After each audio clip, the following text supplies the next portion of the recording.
接下来我特别想要我的重庆这个小兄弟，倒立了，正确，我们重庆这儿，天地灯火。因为我平常有演很多的音乐节那种 live 的现场，既然今天来到这里，我就把这里变成是一个 live 的现场，好不好？大家，啊！我上场之前呢，我会有一个小的 intro 的视频片段。哦，有请我们导演。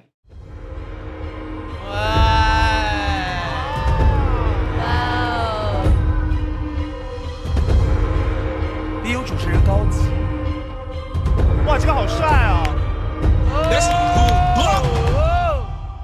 哇 OK， 这个视频的主要功能就是告诉大家，哎，下一个是盖来了。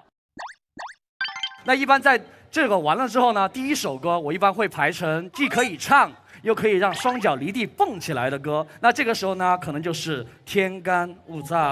哎，啊，先热一下。那在这首歌唱完了之后，我觉得场子应该热的差不多了，大家都动起来了。那这个时候一定要控制他们的情绪，我就会选一些比较温馨的、大家会唱的情歌。麻烦这个时候灯光老师把灯光可以暗一点，把你的手机灯都打开好吗？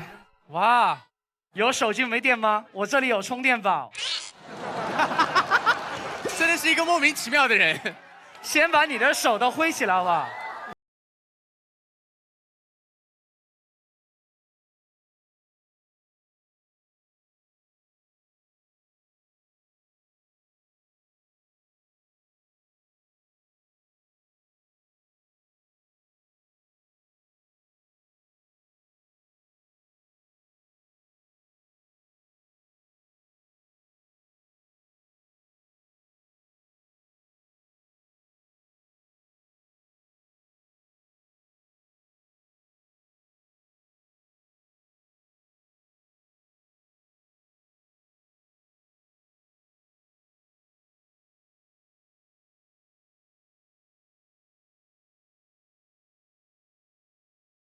再次谢谢我的薛老师，好吗？哇，天哪，盖，你挑了一首我这一辈子写过最低的歌，是因为唱不上去吗？直达的。是的，是的。一般这个时候一定要让大家有那种意犹未尽又想留下来继续听你唱歌的感觉。然后这首歌，我觉得更应该是《沧海一声笑》。Come on！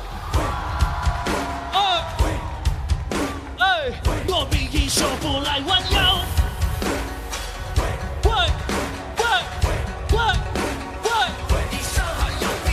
沧海一声笑，滔滔两岸潮。浮沉随浪几今朝。苍天笑，纷纷世上潮。好好听哦！谁负谁胜出天知晓。准备好了没有？天别地，Come on！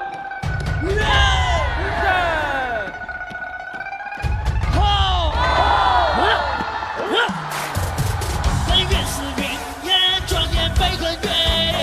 早看破红尘烟雾与世人周旋，逍遥立下腿，要踏上江湖归路。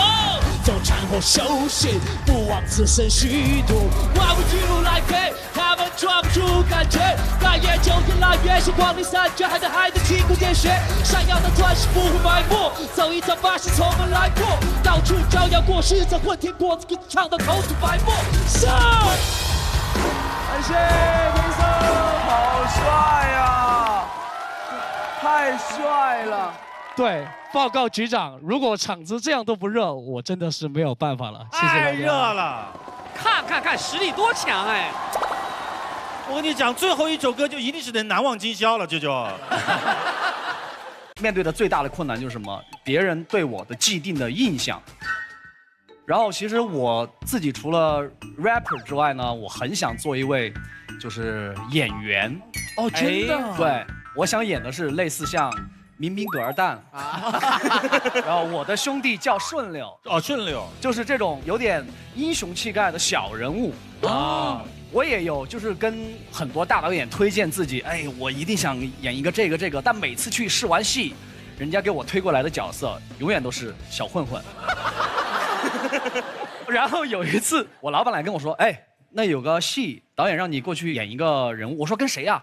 他说跟吴磊。你想吴磊大帅哥是吧？哦，磊磊。又是一个时装戏，我就想，这次可能跑不掉了吧？再怎么我应该是个正面人物，是不是？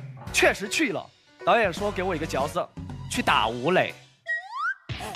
跳大哥，跳大哥，整齐点儿，大哥，乖。啊，又是那种流氓，地痞流氓。对，就是永远都是逃不出这个印象。其实我觉得我在这里啊，我要面对所有的导演，诚心的推荐自己。我真的有一个英雄梦，我真的想尝试一下演一下正面的角色。谢谢各位导演，好吗？哎，要不然是这样啊，今天在火星给大家证明一下好不好？即兴出个题，好多人都说杨迪跟盖啊很像，就两兄弟嘛。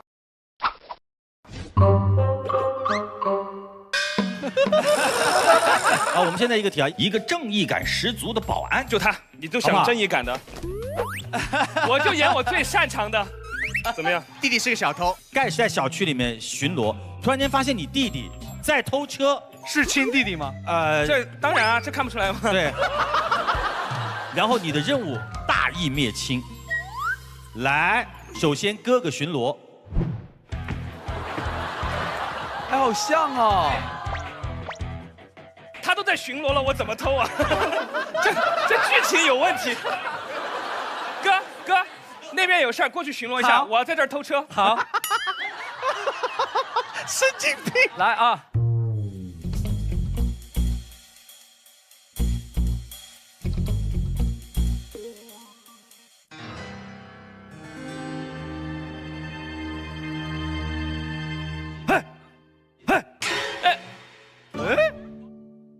哥，首先敬个礼。哥，先别说话，我要打开我的记录仪。哇，帅呀，哥，现在真的很帅。你别叫我名字，你现在在干嘛？我在看这个车，我觉得这个车很好看。用什么看的？用眼睛看的呀。用什么看？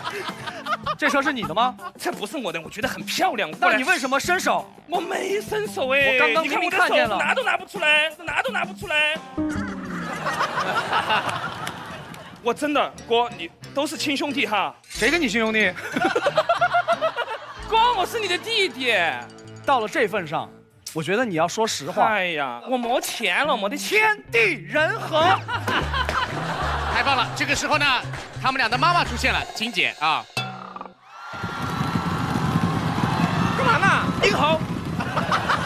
这个妈妈没有必要讲吧？妈，你干嘛去了？我这儿逛一下，郭他要把我抓起来，他说。不是，什么逛去了？他离家出走2年，回来干什么来了？我都离家出走2年了，妈。就是啊，2年不跟家回家过春节，你还让这个妈妈给我跪下！你这个不孝之子！这样，哥，我们给妈一起跪下。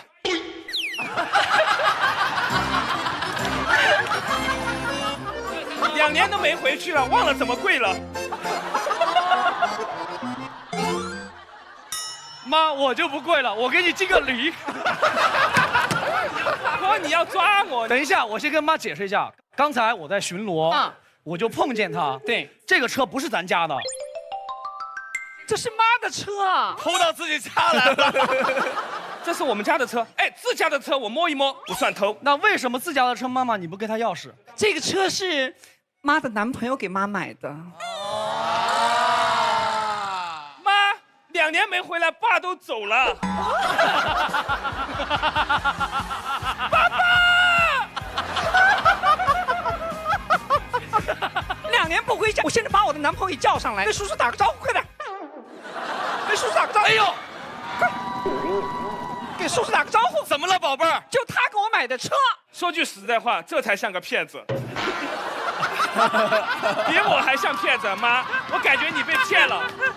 我们是不是应该查一下爸的死因？哎呦，不行了，笑死了！妈，你看上他哪儿了？他长成这个样子，一定有过人之处。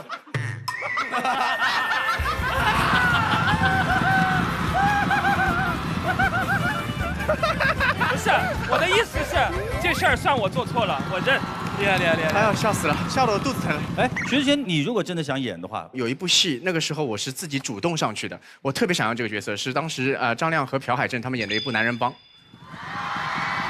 我觉得，因为那时候我也过气嘛，我也其实没活干。其实我特别想要这个戏，我就跟他们的制片人去聊，我说我特别想要这个戏。我说姐，我说你这个人物我也知道是搞笑的，我把他所有的剧本里面的人物该怎么演全部写了密密麻麻。我说这个人物在这个时候什么表情，他应该怎么演，他导演说吓到了。我来当演员，你当导演算了。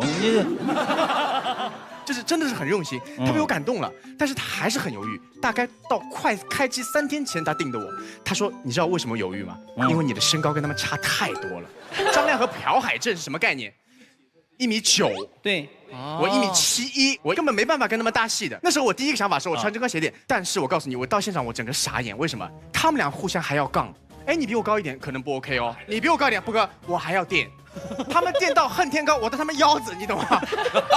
就是我跟张亮对戏的时候，张亮哥，整部戏我是怎么演完的？我到现场，我第一件事我自己带一个苹果箱，先找箱子，就自己带着拿导演这个位置啊，啪丢下来上去。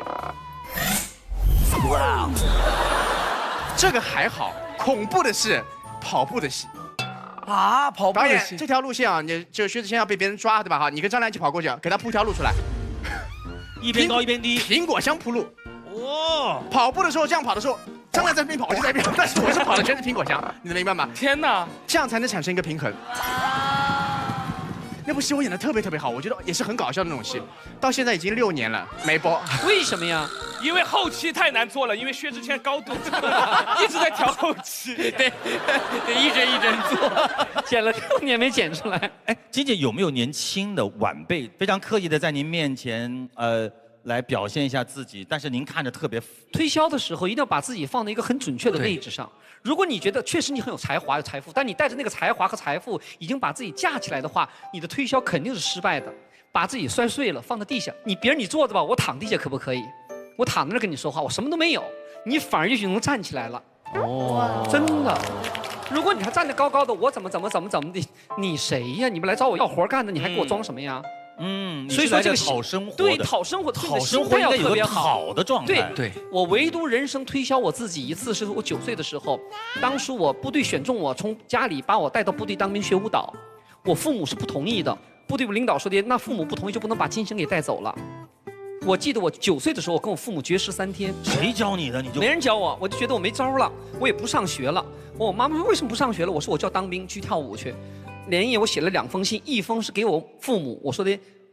这是我人生的我自己的选择。如果我走错了，不成功，我一辈子不会怪你们的，是我。你把这封信留好了。9岁的时候，对我给我父母写了封信。9岁。完了9岁之后，我又给部队领导写了封信，我说的，赶紧把我从家带走，给我带到部队里边。我是个非常好的演员，如果你们不带我，你们会后悔的。哦。关键是9岁啊，这谁教你的呀？9岁我们脑子都没有转起来呢。对，就是讲到推销自己嘛，我觉得推销自己。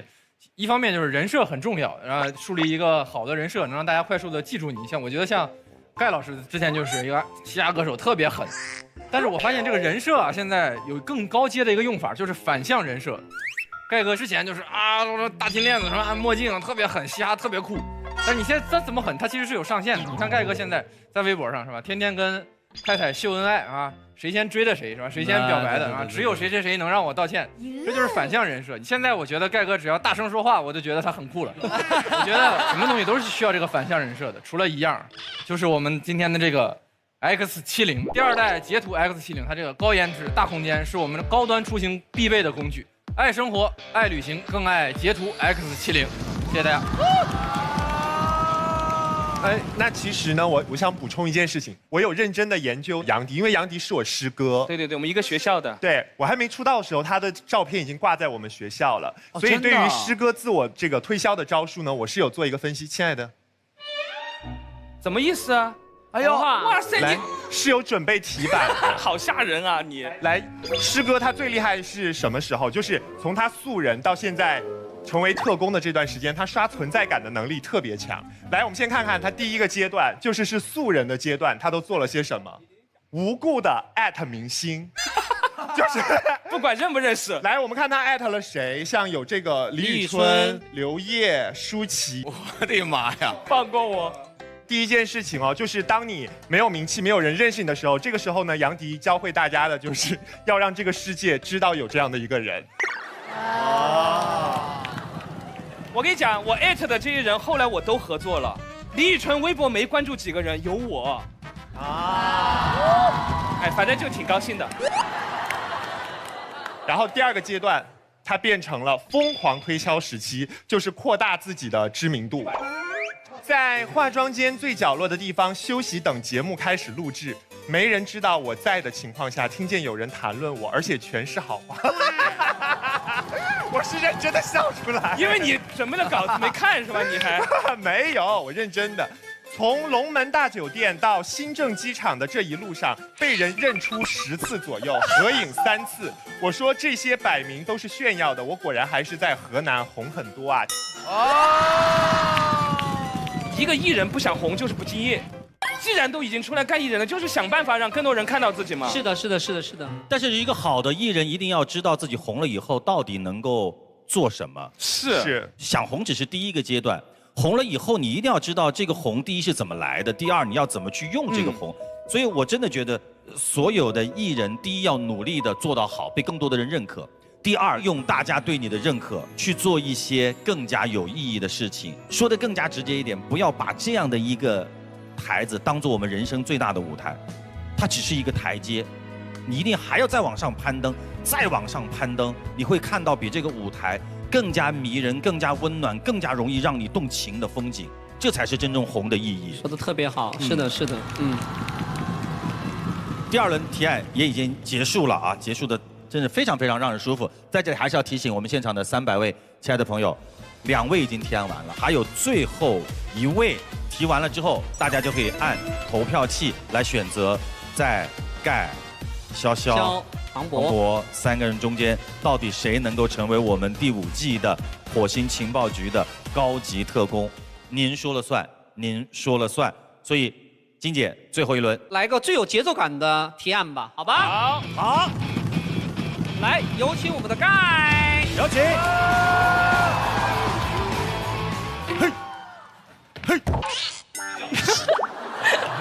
我今天的提案是，我发现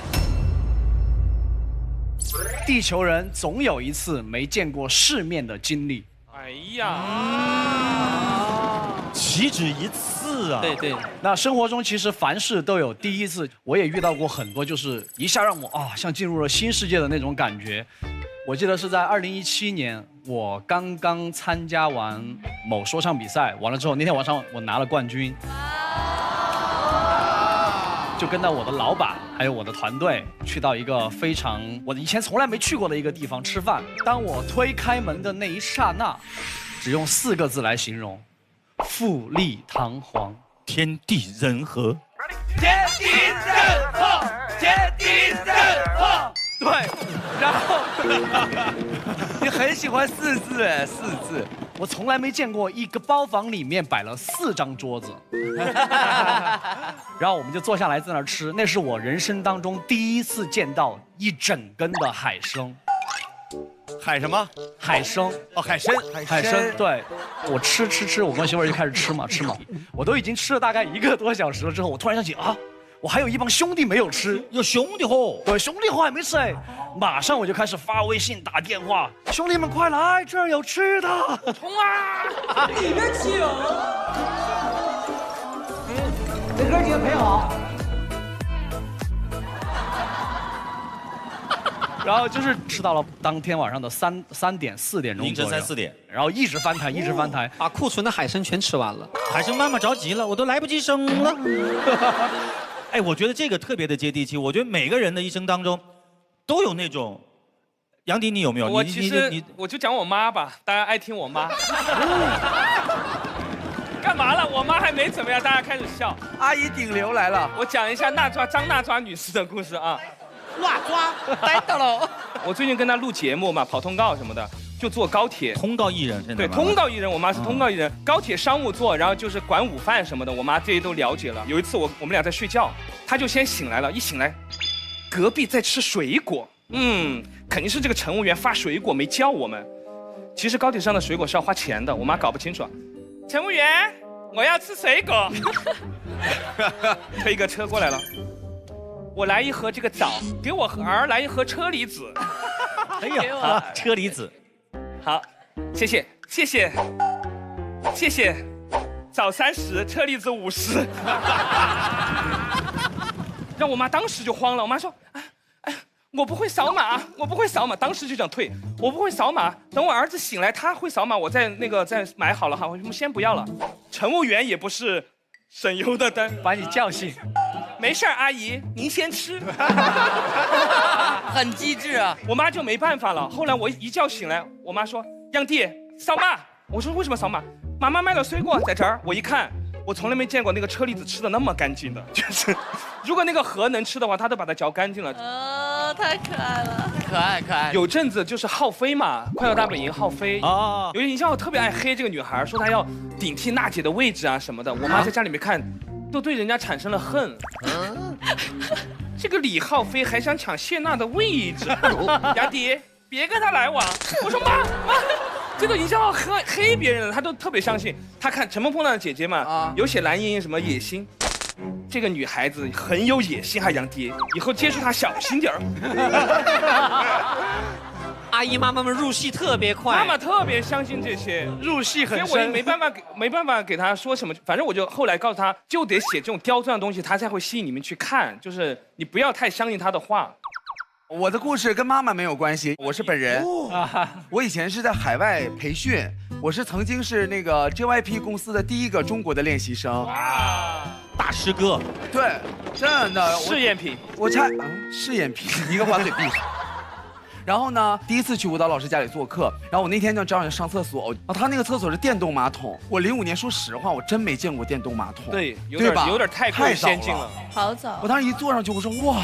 这马桶圈怎么热的呀？然后我当时就觉得老舒服了，还不相信，又拿脸贴了一下，真热。因为上一个人刚走。没有，那我还是非常清楚那个电动那个马桶圈是有加热，因为温度跟人的体温还是不一样。但是到了一个很尴尬的环节是，我不会冲水，找不到冲水按钮了。我根本就是看不懂它上写的字儿，但是我上的是你知道是大号，不能不冲，我必须要冲。但是老师家我又不会冲，后来我就在那个看面看图说话，然后我就看到有一个是上面写着像小喷泉那种滋水的，我就轻轻的按了一下，我突然发现从这里边小棍棍出来一个，小棍棍，我说哎这是啥？然后突然那棍棍就滋水，真的假的？全呲我脸上了。然后完了之后，我心想说水怎么办？后来我真的没有办法了。后来我就在旁边，我真实的，我记得特别清楚，我在旁边找了一个老师的牙缸。那接水这么冲吗？就是一杯水一杯倒，一杯水一杯倒。冲得下去吗？那个冲得下去，冲得下去，冲力得大点，得用点力。对，反正最后是解决了。但是从那一刻开始，我就知道哦，原来电动马桶是什么。哎，我也有。哎呀，你也有场面。我有，而且我跟你讲，我一辈子的脸，1天的时间丢完了。大家知不知道有一段时间非常流行去戛纳蹭红毯？我知道，那次我也去了。来，我跟大家讲一下这个红毯是怎么回事。就去了之后呢，其实每个人的那个请柬呢是一张电影票，然后进去了之后呢，你就走，你的工作人员就会提醒你说你不要走太快，因为我们专门请了摄影师。照相，对，因为我们的任务不是去看电影，我们要照相。对，好，我懂。然后200米，然后我5分钟就走出来了，不是我自己走得太快，是人家保安一直在推我。就保安不认识你嘛，他就一直推你说快一点，因为人太多了。你的照片里面都有一个保安是吗？真的。然后当时我在想说，在国外，反正我就假装自己是个巨星，他也不知道我是谁。然后推我就说 ，Excuse me, I'm a star, I want to take a picture， 我要照相，我是个明星。然后那保安回了一句，我觉得他才适合演电影吧。他跟我说 ，Who isn't？ 谁不是呢？对，谁不是呢？就硬推我。然后呢，而且最好笑的是，有100个摄影师，你要对准那个摄影师。对，而且那个是不是？你那摄影师得举手，你得不用。我们当时有对好暗号，那个摄影师就是戴一个围巾，你就认出来他，你就对他摆 pose， 然后你照完你就可以走了。然后结果我发现真的是多此一举，你一过去吧，100台摄像机啊，只有一个人拿摄像机拍你，你根本不需要对暗号，拍都懒得拍你。对，因为人家拍都懒得拍你。我真见过，咱们的明星在大场面上的没 hold 住，不是明星 hold 还不错，但明星团队没有 hold 住。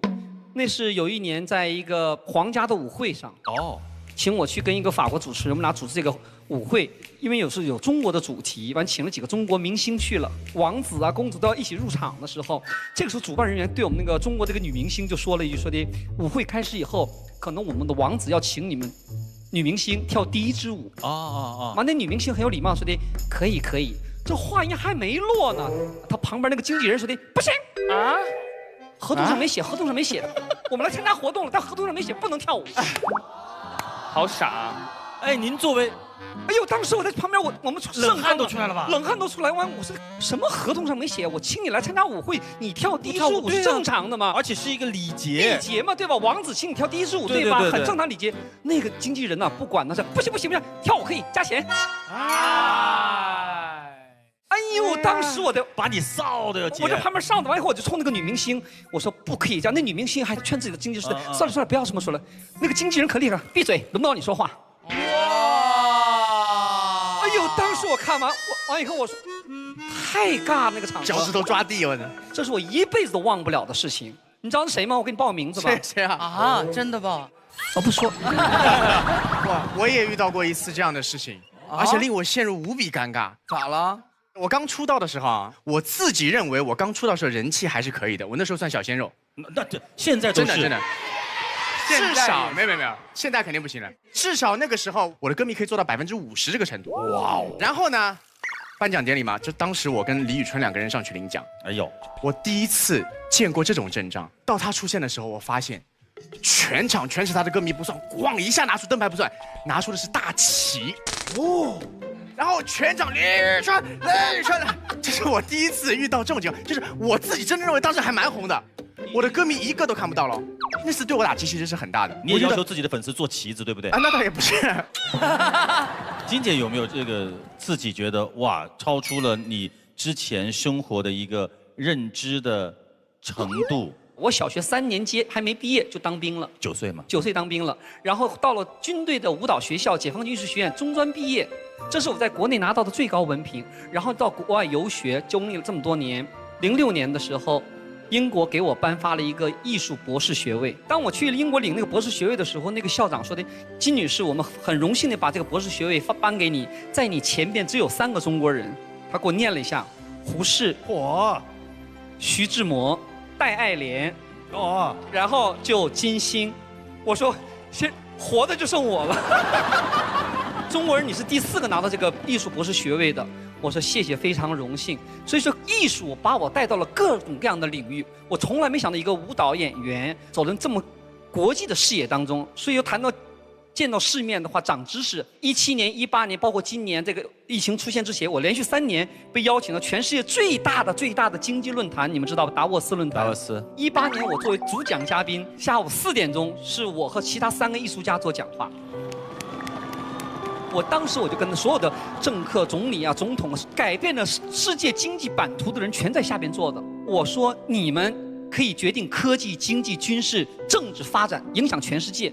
但是我说回归到你们每个人，你们肯定有自己的艺术爱好，对，喜欢看书，喜欢看电影，喜欢听音乐，喜欢玩乐器，喜欢写作，都是你们的爱好。喜欢绘画，肯定有。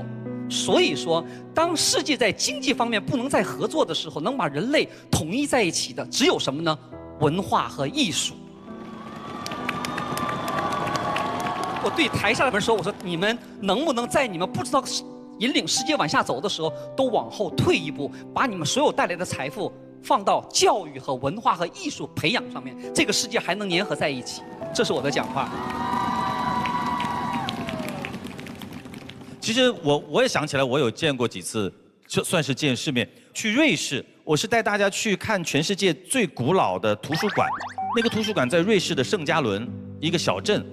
你说好巧不巧，那天是我生日，然后翻译人员就跟他们说了，说好，既然是你的生日，你可以在这个留言本上签一个名，就表示我们送你一个生日礼物。我把那个签名本打开一看，李斯特，哎呦，再往前一看，联合国秘书长，再往前面一看，大的作家，哎呦，手都在抖，写了一个好好学习，天天向上，汪涵。我当时心里就想，这个世面见大了，未来我一定要带我的儿子再去一次这个圣加仑图书馆，然后希望还能够有机会打开那个本儿，让他看一看你爸是见过世面的人。这个厉害。